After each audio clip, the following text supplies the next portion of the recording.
Selamat datang di kelas pengantar ilmu hukum dari Romi Muhammad Ramdhani, dan pada pertemuan ini akan saya bahas adalah makna pengantar ilmu hukum.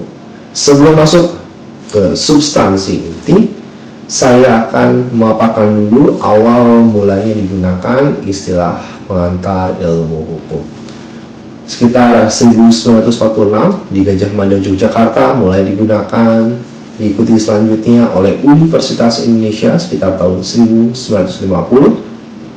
dan kampus selanjutnya yang menggunakan istilah pengantar ilmu hukum adalah Universitas Pajajaran di Bandung sekitar tahun 1957. Poin yang saya sampaikan, awal dari Gajah Mada, kampus Gajah Mada menggunakan istilah pengantar ilmu hukum, terus menjadi lebih meluas dan lebih dikenal lagi di kampus-kampus hukum di Indonesia.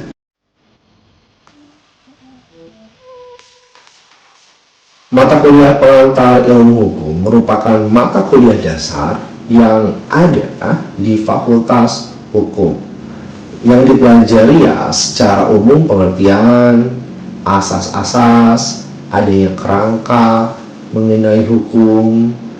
Hal ini dengan tujuan mahasiswa-mahasiswi hukum memiliki pola pikir yang logis, sistematis, juga metodis. Metodis ini maksudnya adalah ada pendekatan pola pikir tertentu untuk menerjemahkan suatu fenomena hukum.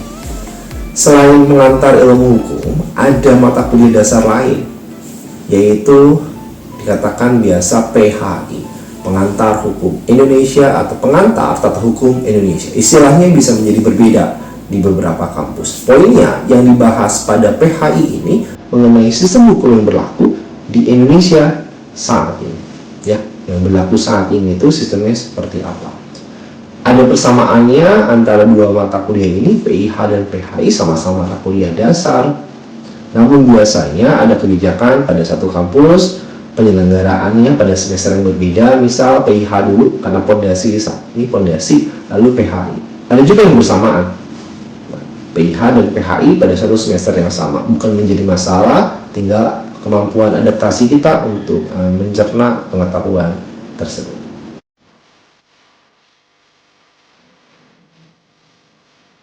Ketika mempelajari mata kuliah pengantar ilmu hukum, Anda akan mulai mengenal asas hukum.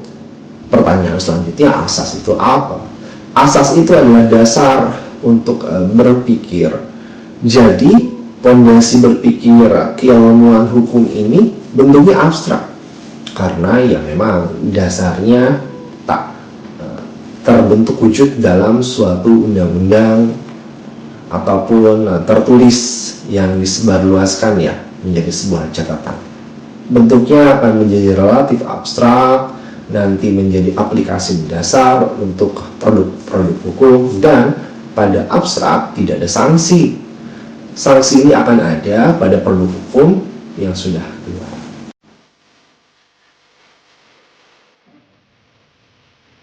Ruang lingkup pengantar ilmu hukum itu luas. Jadi ada prinsip interdisipliner, maksudnya ilmu hukum, pengantar ilmu hukum ini ada kaitan dengan mata kuliah lain sehingga menjadi sebuah output ataupun pemikiran ataupun hasil yang lebih menyeluruh. Kita ambil contoh, ketika ilmu hukum ada perpaduan dengan psikologi, nanti yang dipelajarinya kriminologi misalnya, ada kaitan dengan karakter manusia, dengan perilaku manusia. Kemudian yang kedua, namanya ilmu hukum itu ada karakternya universal, berlaku melewati batas dari negara. Nanti Anda akan belajar seandainya hukum di Indonesia lalu ada pelakunya di sini kabur ke negara lain, dan selanjutnya itu kesepakatan hukumnya atau tindakannya seperti apa, ada pelajaran khususnya. Yang namanya pengantar ilmu hukum juga terkait fenomena, ya mempelajari fenomena yang sedang terjadi itu apa dan seperti apa.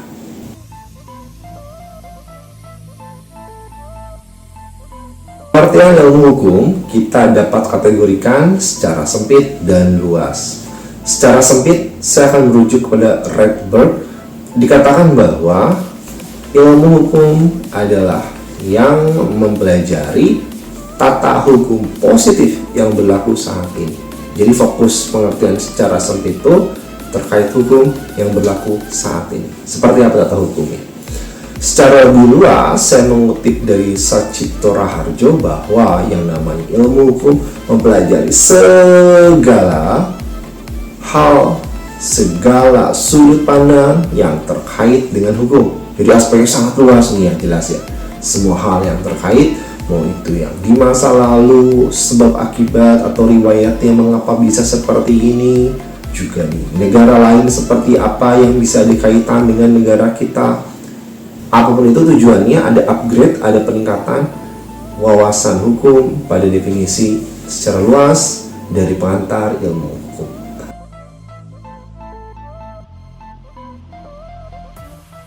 Lantas apa tujuan dari hukum?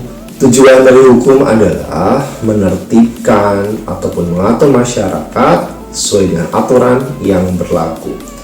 Ada 3 teori dasar yang banyak dibahas, banyak digunakan dalam menjelaskan tujuan hukum. Yang pertama adalah teori etis. Teori etis dikembangkan Aristoteles mengatakan bahwa tujuan hukum adalah keadilan. Jadi memberikan hak sesuai dengan yang sudah dilakukannya. Itu teori etis. Yang kedua adalah teori utilitas. Dikemukakan Jeremy Bentham. Bukan keadilan kalau menurut beliau, tapi kepastian hukum. Dengan adanya kepastian hukum, maka orang bisa mendapatkan keadilan, kebahagiaan di sana, dikatakan oleh beliau. Ada juga teori pengayoman. Dalam teori pengayoman ini, manusia perlu dilindungi secara pasif dan aktif dikatakan. Secara pasif maksudnya dilindungi dari kesewenang-wenangan. Perlu dilindungi, diayomi. Secara aktif bahwa manusia berhak untuk melakukan aktivitas membangun dirinya sendiri.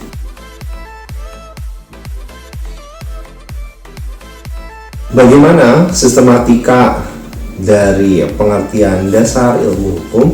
Jadi saya memaparkan poin alur berpikirnya ya, sehingga dapat gambaran cukup jelas. Nanti detail-detailnya Anda bisa membaca modul pegangan yang dari kampus. Rekan-rekan mahasiswa-mahasiswi Fakultas Hukum, baik, yang ada istilah-istilah ketika kita membahas ilmu hukum, diawali dari adanya masyarakat hukum, di mana tentu saja di sini adanya orang-orang yang terkait untuk berelasi dalam sebuah hubungan hukum. Hubungan hukum di masyarakat ada jual beli misalnya. Itu hubungan hukum nanti karena ada hak dan kewajiban, apa yang berhak diterima, apa yang wajib dilakukan. Baik itu penjual punya hak dan kewajiban, baik itu pembeli juga punya hak dan kewajiban. Di masyarakat lagi bisa terjadi ada sebuah peristiwa hukum. Misal ketika terjadi pembunuhan oleh pembunuh menggunakan baju warna merah. Misal baju warna merah itu tidak memiliki akibat hukum karena yang namanya peristiwa hukum itu perlu memiliki akibat hukum. Jadi menghilangkan nyawanya ini yang menjadi sebuah akibat hukum. Itulah peristiwa hukum ya. Kemudian apalagi ada subjek hukum. Subjek hukum ini bisa perorangan, bisa badan hukum atau pejabat gitu. Jadi mewakili jabatannya bukan nama pribadinya di sana, ada sebagai pejabat. Ini nanti terkait dengan jabatan ini terutama akan dibahas di hukum administrasi. Nah, itu ya, ada istilah-istilah mengenai hubungan hukum, peristiwa hukum dan sebagainya. Sekali lagi, teman-teman, ingat, secara lebih luas istilah-istilahnya Anda baca modul dari kampus.